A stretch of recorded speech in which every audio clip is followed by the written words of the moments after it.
बदलिला पाणीपाग तातीरू मिलिला आश्वस्ति कालबैशाखी प्रभाव में राज्य में तातीरू मिलिला त्राही फल अधिकांश स्थान में तापमात्रा 30 डिग्री तले रहुथिबा रेकर्ड करा जायछि। तेबे आहुरी 2 ରୁ 3 दिन पर्यंत राज्य में एहिभଳି पाग रहिबा नेई पाणीपाग विभाग आकलन करिछि। बलांगीर नुआपड़ा एवं बरगढ़ जिलार किछि अंचल में हालुका वर्षा लागी रहिछि। पाणीपाग विभाग सूचना अनुसार 9, 10, 11 तारिख रे पुरी, खोर्धा, नयागढ़, सोनपुर, बौद्ध, नुआपड़ा, बलांगीर, कलाहांडी, कंधमाल, नवरंगपुर, रायगड़ा जिलार किछि स्थान रे बिजुली घड़घड़ी सह वर्षा होई पारे।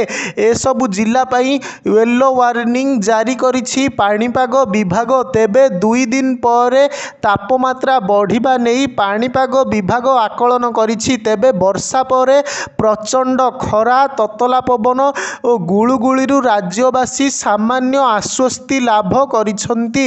अन्यपटे आसंता 13 तारिख पर ठारू राज्य रे पुणी बढ़िबो ताती।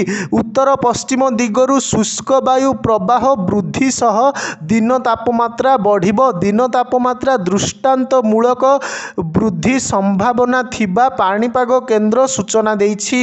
आभ्यंतरीण और पश्चिम ओडिशा रे ताती 40 डिग्री छुईबा संभावना रहिछि।